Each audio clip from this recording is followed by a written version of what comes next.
Well, we wanted to do something. I haven't, I met Raul quite a few, quite a few years ago, and then we clicked from the beginning, and then I met Steve. We were playing together for somebody else, and then this drummer kind of wanted us to do something, so because he saw some kind of potential. So I met Steve through another drummer, and then we play a little bit, and we liked what we did, and then we decided, Raul, Steve, and I, to do something different, to do something more challenging, because the skills we have, and that's what we did with Raconta. We wanted to do something challenging that people would really enjoy. Try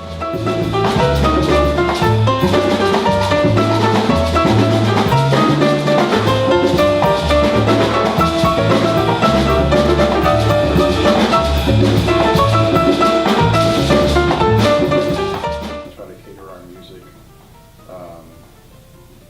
not just to play the stereotype Latin jazz stuff where you play traditional rhythms of Afro-Cuban and Afro-Brazilian and whatever, and put jazz harmonies on it, but we've also experimented, with trying to do like different time signatures and stuff like that, so I think that's where Pavel's coming from as far as more challenging music. A good example, we just recently came up with a tune, another remake of the Pink Panther, where Steve came up with a really crazy 6/8 rhythm, but it clicked, it really clicked,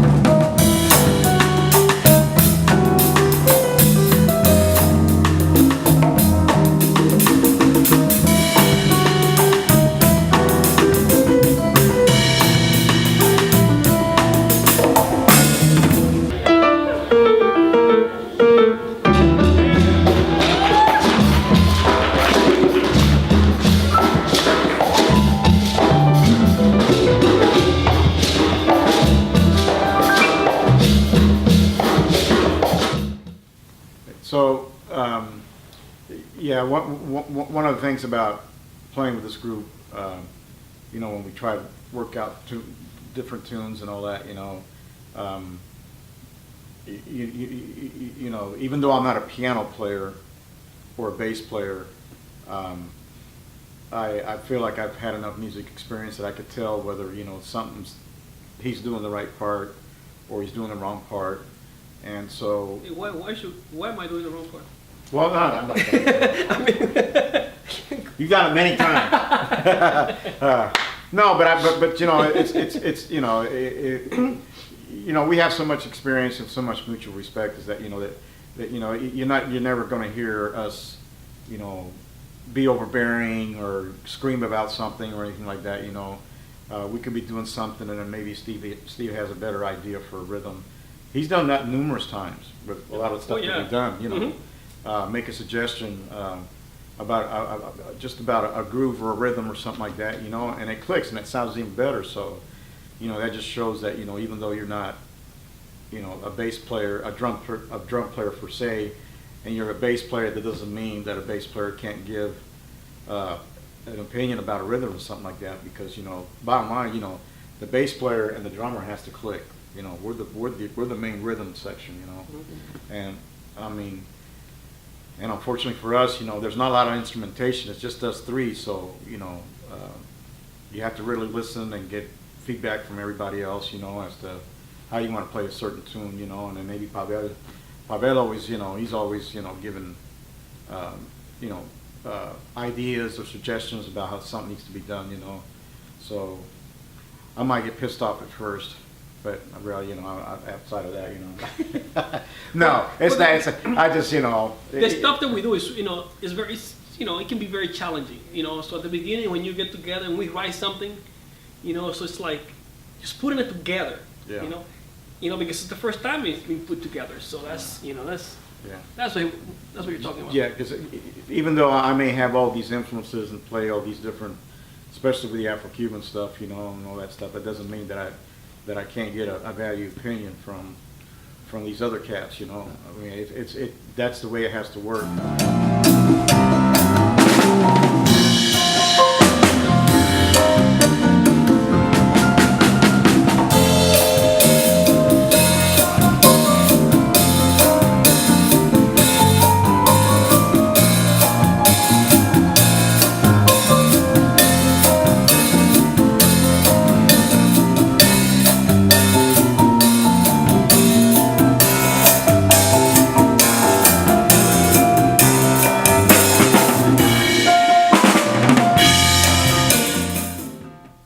You know, as a trio, we can cover a lot of bases and all that stuff and go into all these different genres and all these different time signatures and all that stuff, you know.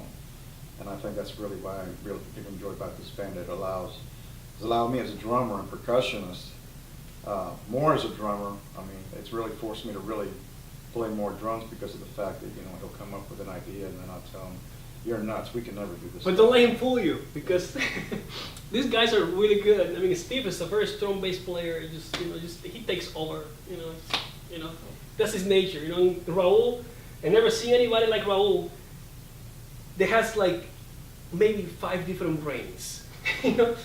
One for for legs and hands, plus the one that he has over here. So, it's pretty good. So it's a joy to play with these guys. So. Oh, when I met these guys, I like the type of music I like to do is stuff that's going to challenge you. I play a lot of Broadway shows that come through town, a lot of studio work, and it's easy to get bored and bogged down in the mundane of this. And I've never really played this type of music before that. I listened to it a lot, but so as a bass player, it's fun to play. For me, different styles. I didn't want to get bogged down in playing the traditional jazz. We've heard that enough. Yeah, we have. And so it's fun to play different styles. This is what I like to do. I like playing this Latin stuff. I like playing bluegrass, classical, rock. But as a bass player, it's fun to play Latin styles because the rhythms are what I wasn't growing up listening to. The kind of music I listened to as a kid. So working with these guys, they showed me what I need to do, and it's been fun. It's interesting to play.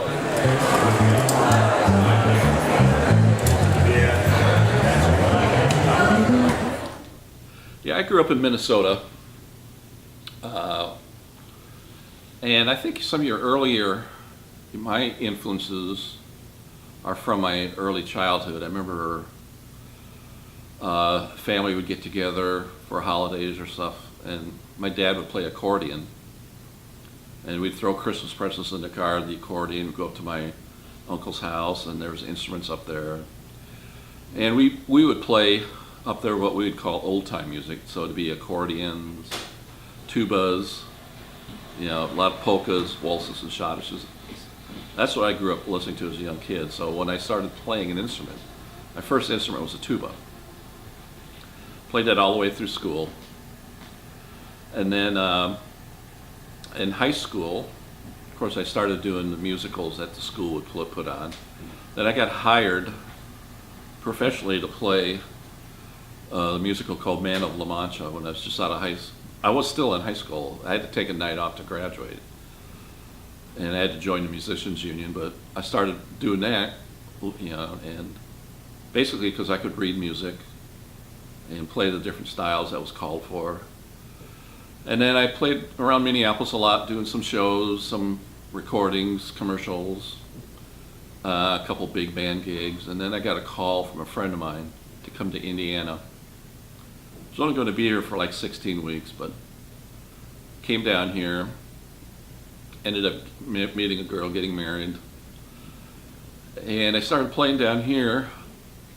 Eventually it worked into doing a lot of jingles and music for advertisements and stuff. A lot of studio work and orchestra work, playing in studios around here, some gospel music, just all different styles. And then got a handful of gold records that I played on over the years, Sandy Patty and some other people. And then in 1979, I got a call from Henry Mancini to go do some touring with him, concerts. He had a couple guys from here, this area, that traveled with him, and they gave him my name. So just out of the blue, I get this call from Hank Mancini, and so I started doing concerts with him. That lasted for about over 14 years until his passing.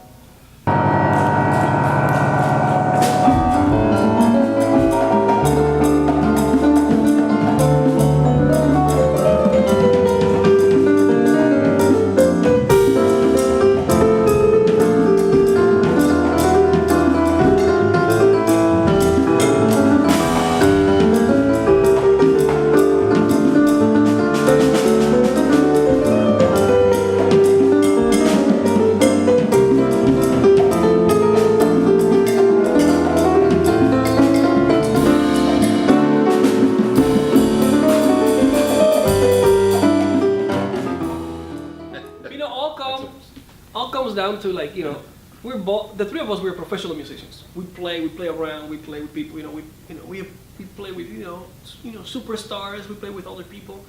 You know, we make a living out of this, but for the three of us, the main thing is we enjoy. Not only we enjoy playing the music, but we enjoy being with each other. And we worry about each other, and, you know, we're very, very close. I mean, I almost talk to these guys every day, you know, gig or no gig. Something wrong with that picture. You know, and even when one of us, like we're very aware of what's happening with us, you know, even when we get sick or something happens, you know, we're always checking in, you know, like not too long ago, what happened to you, you know, Okay. we were checking in, you know, just trying to make sure that he was fine. So it's I think it's beyond music, what we have going on over here. So, and- Direct contact.